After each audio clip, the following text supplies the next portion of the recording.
Hey, everybody. Greetings. Salutations.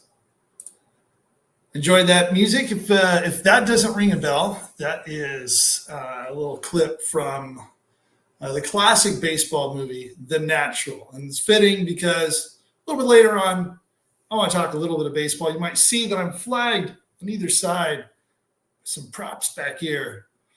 Related to one of the things that I'm gonna share about tonight. And but if you are watching this, thank you for taking the time to watch this. A couple of other things. Just my name is Kurt. This is Kurt in real time.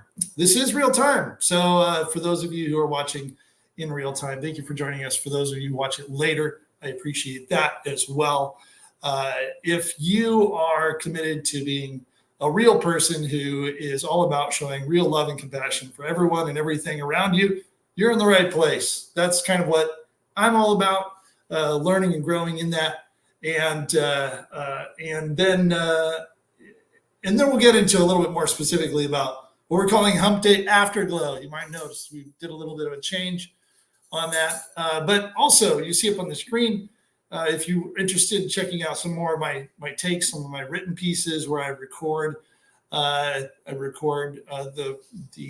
articles that I write, the audio for that, so you can listen to it if you prefer that option.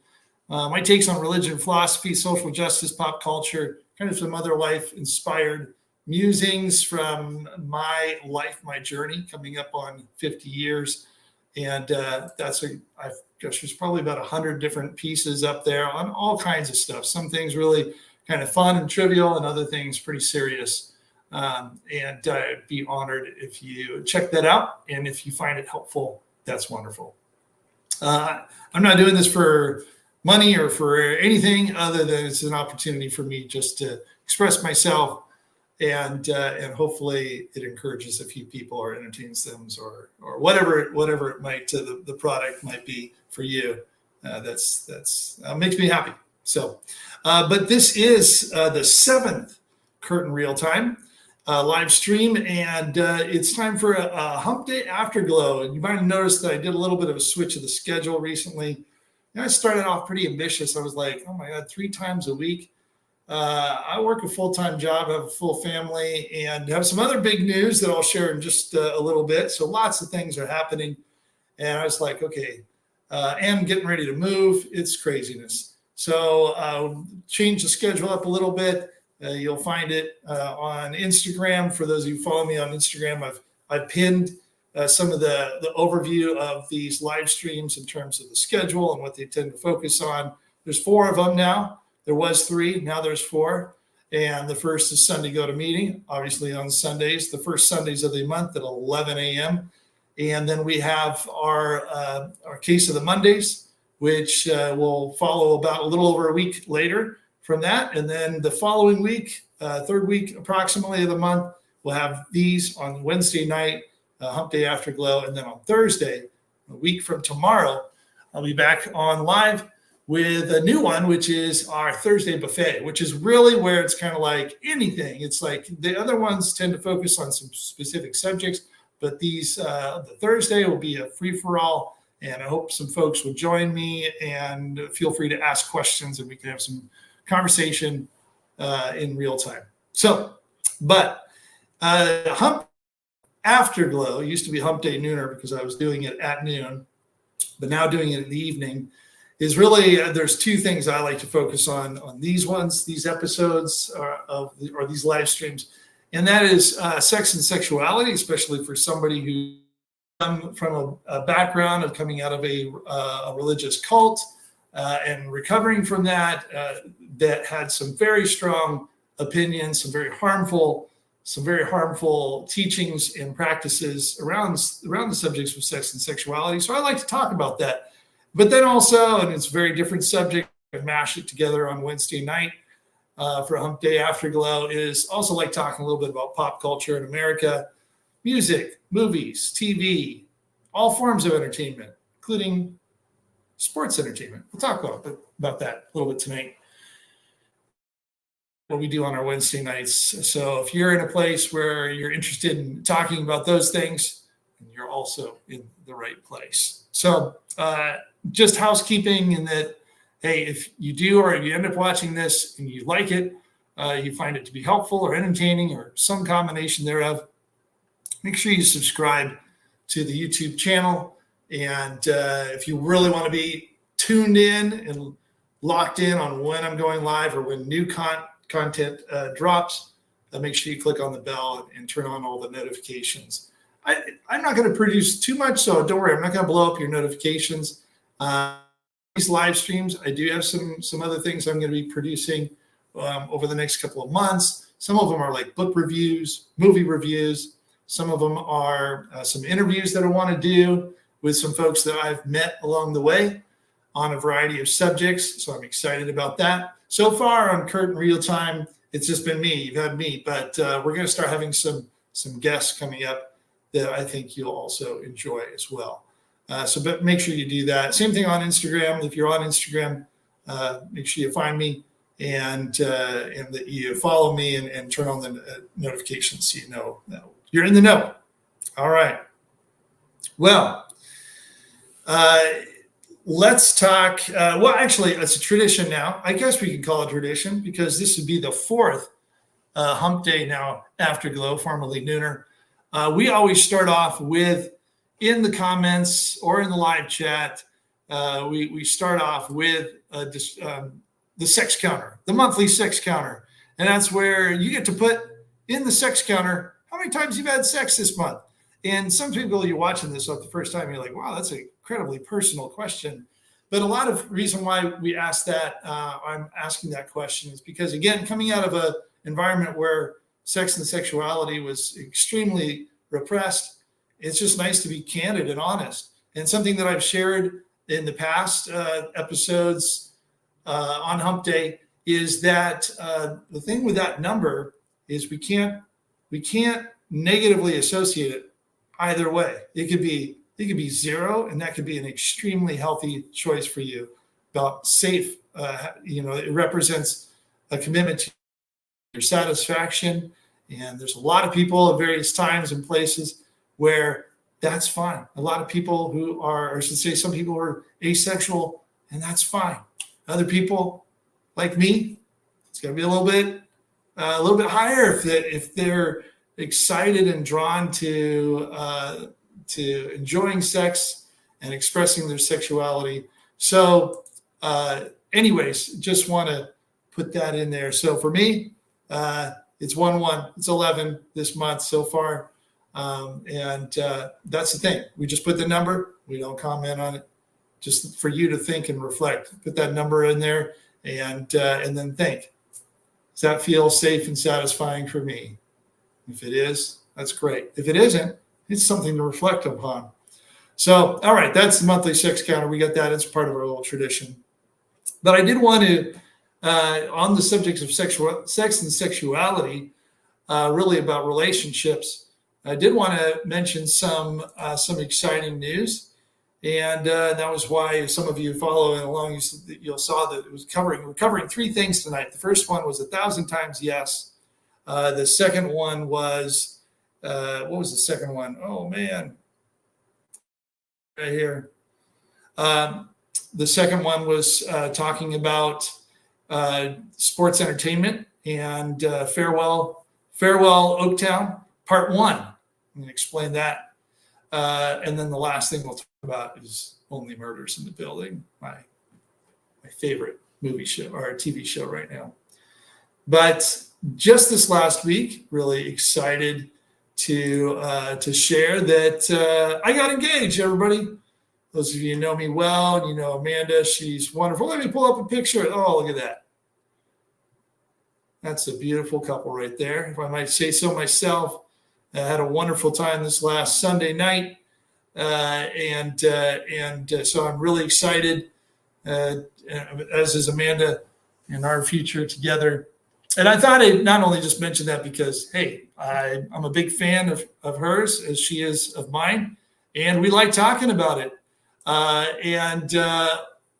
Anyways, hey Dee, it's good to see you as well. I see somebody join the chat. But yeah, we're engaged, to dates to be determined, but excited about that. One of the things, though, I wanted to talk about, though, as it relates to sex and sexuality, especially for those of us who are coming from a very rigid, fundamentalist, controlling religious background. I said religious twice, background, is one of the things that I love so much about my relationship with Amanda is the degree to which I've just been able to be open and curious to process fears and insecurities in that space. And she's been able to do the same. And we just have a really beautifully transparent life in that area, one that's curious, adventurous, transparent. I've said those words a couple of times. It must be because they're important. And so that's a little bit of the news there. And I've shared a little bit in the past about Amanda and I, and as we ourselves are expressing our sexuality, and both together, understanding what that looks like outside bounds of what was very rigid in my evangelical Christian upbringing and life up until around the mid-40s when I decided to get out of Dodge.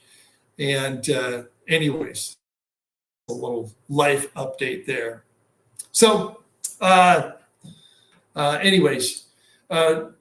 second thing I wanted to talk about briefly tonight, though, is pivoting from sex and sexuality. You know, I have a love-hate relationship with sports. I've always been somewhat athletic myself. I would eventually, I coached some basketball. Actually, this is back in my religious days. And thank you, Dee. Appreciate that. And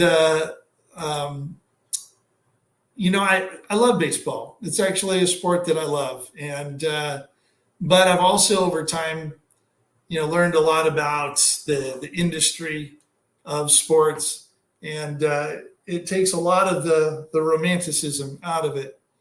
But I still enjoy it, and you see what has developed in terms of that industry and how it's treated ordinary people who just love a sport. It's commodified the game to the point where it's made it basically inaccessible for most people, except for on a rare occasion. And, nothing is probably more true. And some of you who aren't like big sports people, you're probably like, yeah, whatever. But hang in there with me for a little bit on this, just because I think it's actually symptomatic of a whole way of viewing our life, of our society, and how we live together, is to turn everything. And look at this. I haven't even got a chance to introduce the other member of the family.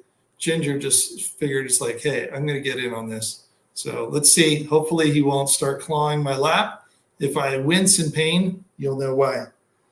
But I grew up in the San Francisco Bay Area. I was born in 1974. So sports fans, especially American sports, you don't know that like the 1980s and 90s in many ways were kind of like a golden era for professional sports in the San Francisco Bay Area. The 49ers won, 4 Super Bowls in that period of time. And I grew up around as far as baseball, the San Francisco Giants and the Oakland A's. And in my early years, I'd go and see a couple of games each. And I loved it. I had favorite players on both teams.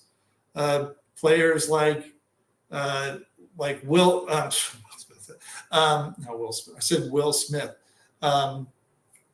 Will Clark. There we go. Will Clark of the Giants, Dave Dravecky, Rick Russell. It's crazy that I can still remember these names, because as a kid I would go as with my parents, and eventually as a teenager I'd start going to games with my brother, my older brother, and a good friend of his. And but I loved him, and we'd also go to some A's games. So I loved, seeing.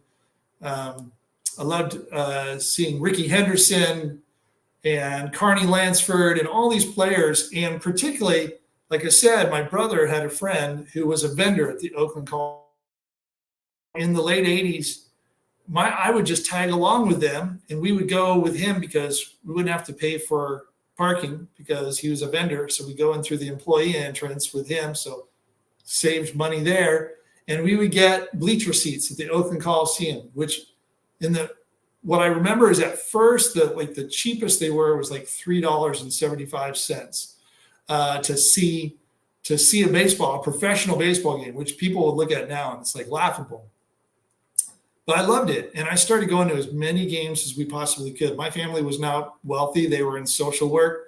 But somehow we would scrounge up enough change, and we would go. We'd pick up like a Togo sandwich on the way there. So we'd save money and not spend money on the really expensive stadium food. And we sat down, and little did we know that we were starting to, go to these games right when the Oakland A's became this powerhouse where they went to 3 World Series in a row. So I saw some of the greatest, players of that time. I got a chance to see them play. Dennis Eckersley, one of the greatest closers of all time. Like I said, I also had like players that I liked that were not necessarily, they weren't like Mark McGuire and Jose Canseco, people that remembered them, the Bash brothers, who unfortunately later on we started like, oh, wait a minute, they were kind of roiding up quite a bit, which probably explained why they were, hitting.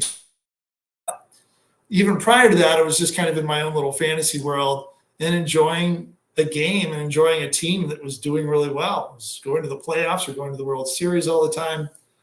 And I loved it. I loved the Oakland Coliseum. Eventually I would go on and I would be a season ticket holder for a period of time. And I've been there for some of their biggest games. And yes, I see some collectibles behind me. I actually have this hat from the 1989 World. So they gave this after they won the 1989 World Series. Like the next year, they gave this hat out on one of those days when they were giving free stuff out. Still have it, and but been there for some of their biggest games. Later on, they were really competitive in the early 2000s as well. And some people might. There was a classic series that went all five. It wasn't the championship. It wasn't the conference championship, but it was one of the playoff rounds, the first playoff rounds with the Yankees and the A's. The Yankees had like Derek Jeter and just like their whole crew. And it was a great, great series. And I got a chance to go to, which some people who are really baseball enthusiasts, they might remember a game where it was Barry Zito and Andy Pettit were locked in this pitcher's duel, and then finally there was a point where we got a runner on base, and somebody hit a double, and it looked like he was going to score.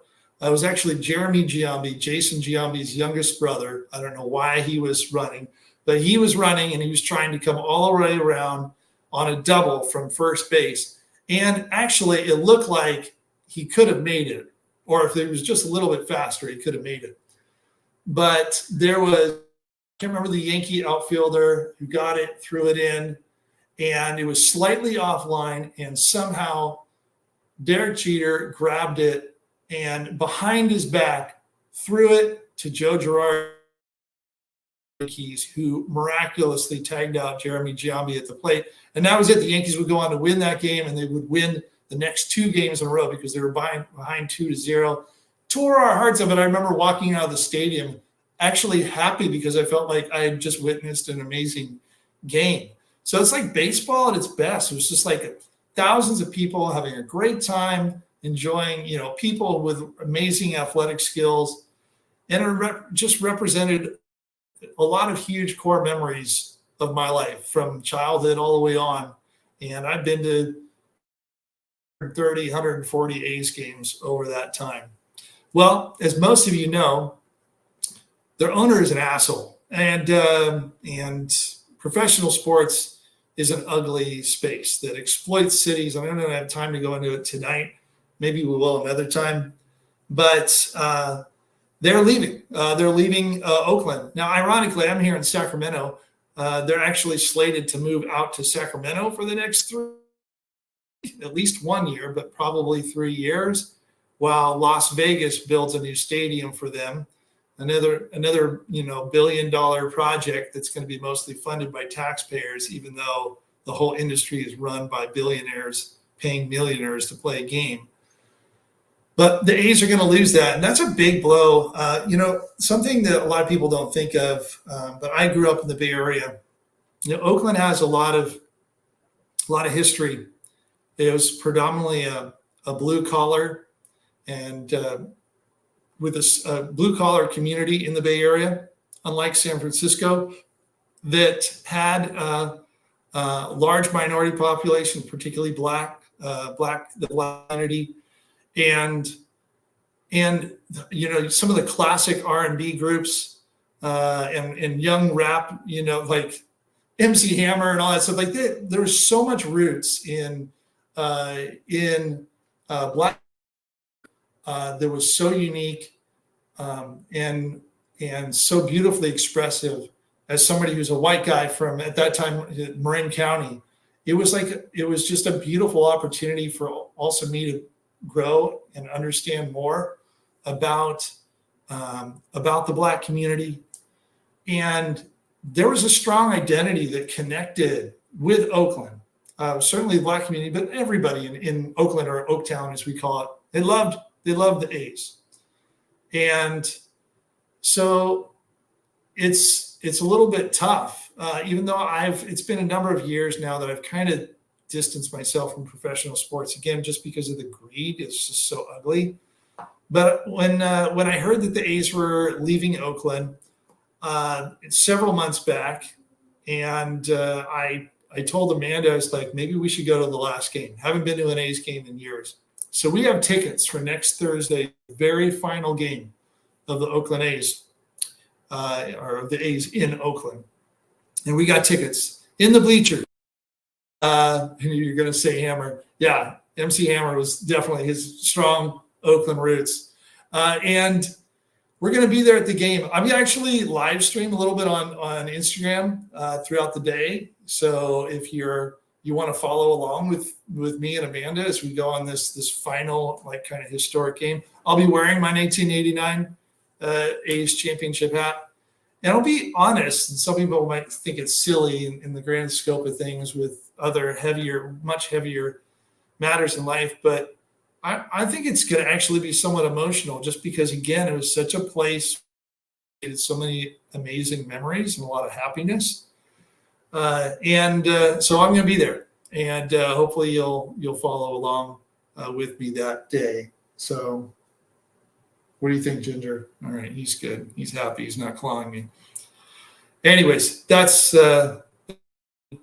reminiscing about Oaktown and the Oakland A's. We're now going to be the Sacramento A's for like 3 years, and then the Las Vegas A's. It's just whatever. It's so stupid, but yeah.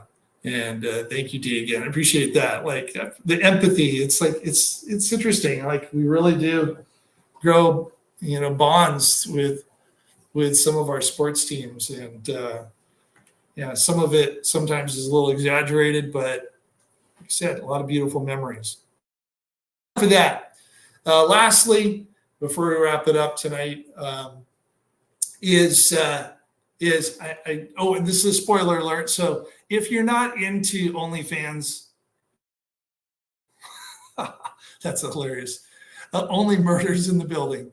That's funny. Maybe you are in OnlyFans, but Only Murders in the Building, the TV show.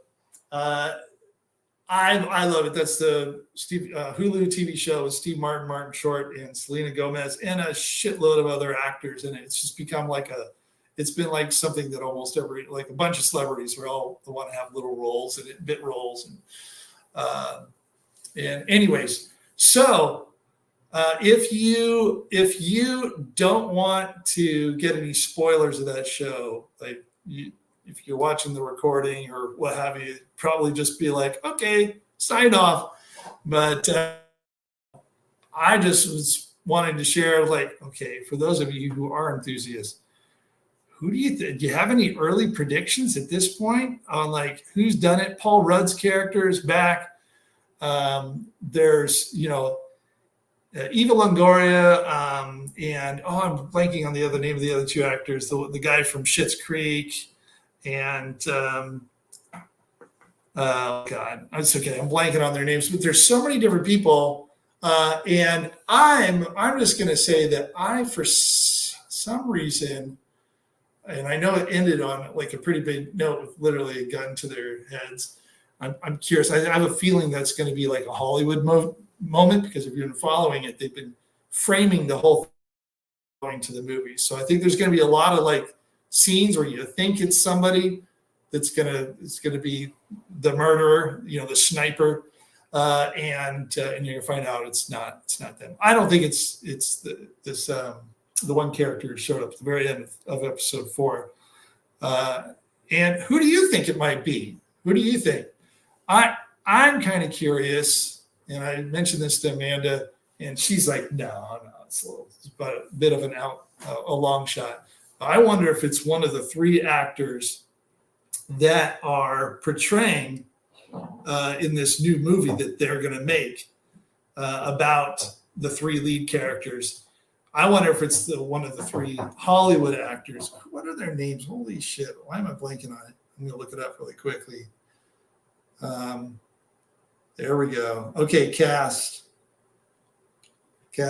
Season 4 cast.